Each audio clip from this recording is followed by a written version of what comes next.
to WVNG Ed Talks, a simple discussion about sometimes complex military education benefits.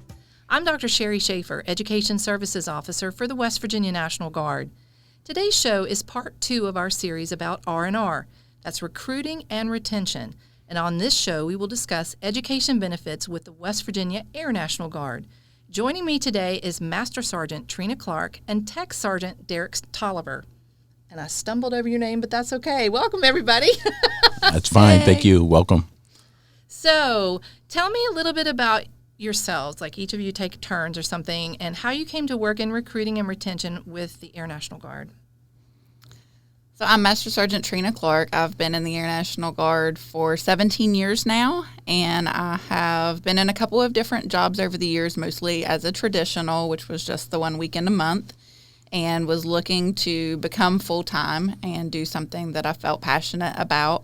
And so when I saw the posting for a retention officer, I decided to go ahead and apply for that. And so that's how I became what I am today. Cool. And you? I'm Technical Sergeant Derek Tolliver. I've been in the under the Air Force component for 15 years now. I did 10 years active duty service, and I've been in the Guard for 5 years. I fell in love with recruiting about 10 years ago when I visited some high schools with some buddies of mine that were recruiters. And I knew that that was a goal at some point in my career. I needed to check that box, and I finally got the opportunity here. And recruiting in the southern part of West Virginia, in my hometown, it's been a dream come true for me. That sounds kind of fun. Yes, yeah, love it. So when you meet with young people thinking about joining the Air National Guard, what do these potential recruits value in terms of their education goals? What are they telling you? What I hear mostly is they want the tuition assistance. Mainly they want to go to school, they want to be full-time students, and they need a way to do that without the financial burden. Tuition assistance will provide that for them and make their life a lot easier so they can focus on their education and not have to worry about the financial stress. So have you noticed any different priorities with those coming from prior service? Maybe like yourself, you said you were prior service, right? Correct. I do notice through my experiences that there have been a few differences. Mainly our young men and women that come into the Guard that are looking for school. That's their main priority. Our prior service members, they just want to continue their career. Some are looking to get into some form of education and get those education benefits, but mainly the prior service want to continue their career and continue the journey. And a lot of times what I see is that they're looking to finalize their Community College of the Air Force, their CCAF degree. And so the tuition assistance is a big piece of getting those classes paid for as well. Right. So we can do that with our state tuition assistance. But, one of the beautiful things is if a prior service person does come on board and we haven't paid for something, say a bachelor's or a master's, and they want to pick up something else, they can. And I don't think a lot of people realize that.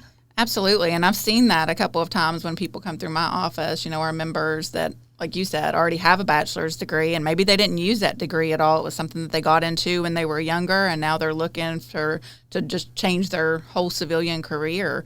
And so when they hear that we will pay for another essential bachelor's degree, they get really excited about that.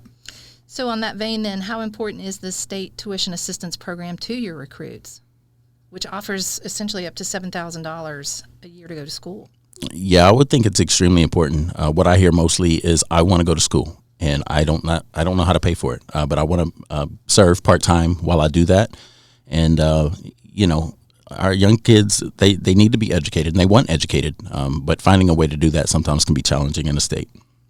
It's kind of special, though. I don't know. It gives me the feels in a weird way because, they're patriotic individuals, and they want to serve, but then they also want that education, so. Absolutely. That's cool. And when they come through my office, once they've completed their training even, that's the first question that they're asking from a benefit standpoint is, how do I sign up to get my tuition paid for? So in my experience, there seems to be some misconception about the types of programs, though, that are available through state tuition assistance. It's usually, college versus certifications, and most people, I think, just think, well, it's only college. I have to go to that 4-year school or something like that. Do you see that misconception a lot?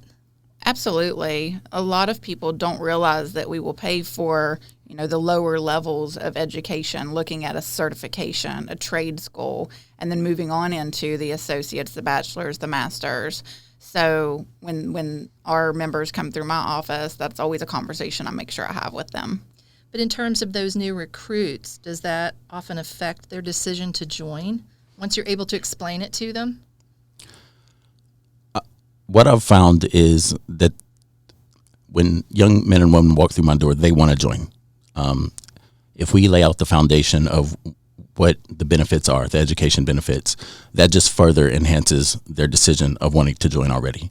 But they already are interested. So, no, I haven't really seen it affect because by the time I talk to them, typically, they've already made up their mind. Not too much of a hard sell then, huh? No, it's nice and easy. Just a nice perk at that point. A perk. So what does the role of the various GI Bill programs play in the decision to join? Have you seen any of that? Most of our recruits or, now service members typically know that they're going to get a Montgomery GI Bill. They don't always know that there are different GI Bills. So coming into the Air National Guard, once they've completed their training, and we go through all of this from the time that they join with the recruiter until they've completed their training and actually qualify for that Chapter 1606 Montgomery GI Bill that the Guard gives them, then we have those conversations of, once you've met your qualifying time for that 90 days of active duty outside of your training, then you can qualify for the post 9/11 GI Bill. And then that's something that, if they choose not to use all of it in the future, that can be transferred to their dependents. So once they hear all of that, it's definitely something that they're excited about and want to continue their service to be able to keep that benefit. So I'm going to ask each one of you, you joined the National Guard how many years ago? For me, it's been 15 years ago. That's right. You said that earlier. Yes. Almost 17 years ago. 17 years ago. Okay. So how has the emphasis on education changed since both of you joined the National Guard? I know for me, basically, education wasn't pushed very hard whenever I first joined. Now, I want to say probably 10 years ago or so is when your Community College of the Air Force degree became a requirement to meet certain ranks. And then, that changed to, okay, it was a bachelor's degree, and then it changed back to an associate's degree. So over the years, what I have seen is that education requirement to meet certain ranks has changed, and it kind of flip-flops back and forth depending on, higher leadership of the National Guard as time goes on. But it is definitely part of the retention piece now, correct? Absolutely. So if you want to stay in and you want to rise up through the ranks, then you've got to be thinking about it. Absolutely. So is there anything you wish you could emphasize to individuals that might be sitting on that proverbial fence about joining and utilizing their education benefits? Yeah, I would say, take that first step. That's one thing you have to do. I often hear somebody say, I was going to call you a month ago. When you think about it, just pick up the phone and call me. You got to make the first step. We can only reach so many. There's only 3 or 4 of us in a small shop, and we cover the state of West Virginia. So we can put our content out to our young people. We can let it be known what we offer and the education benefits. But chances are you can go through your whole young adult life, 18, 19, 20 to 25 years old, and never hear about the Air National Guard benefits. And that's very likely. That was me. I didn't know about the Air National Guard benefits graduating high school or when I left college. I didn't know. So I went active duty Air Force because I didn't know that we were here and we offered these education benefits and all these careers. So, don't be scared or hesitant, because I hear that a lot. Well, I was scared to contact a recruiter. You don't have to be. We take off our uniform at the end of the day and we blend in with the rest of society. And, just take some initiative, take the first step, and reach out to us. Is there anything you wish someone had told you when you were younger? I know you said you didn't really know about it, but what do you wish somebody had told that younger self? I joined when I was 24 years old. So I was a little older than the average age coming into the military, and that was mainly because I didn't know. If I would have known, I would tell myself to do it now. Don't wait. Don't wait for a certain imaginary checkpoint in your life to come, because life always changes and we don't know what's next. So if you're considering it, and if it's something that you want to do at some point in time, the best time to do it is now. The biggest regret that I had, and that I hear from people that join later, whether they didn't know or they had reservations about it, was that now they have this student debt.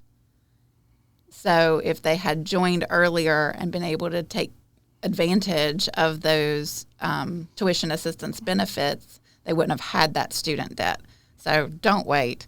Just pick up that phone, call one of our recruiters, and join today so that you can reap the benefits of that benefit sooner. Right. And I get multiple people my age, probably more people my age that say, I wish I would have, than young people saying, I want to. I run into people all the time, buddies I grew up with that are my age or older, and say, I wish I would have done that when I was younger. And so I'm trying to prevent the next generation from saying, I wish I would have, and just having them do it the first time. Instead of I wish I would have, I'm glad I did. I'm glad I did. Exactly. Well, Master Sergeant Clark and Tech Sergeant Tolliver, thank you so much for being here. For more information on your National Guard education benefits, you can call 304-561-6361.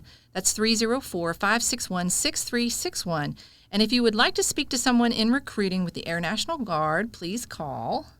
That would be Tech Sergeant Tolliver at 304-546-3850. So I had to let you put that in there, right? Absolutely.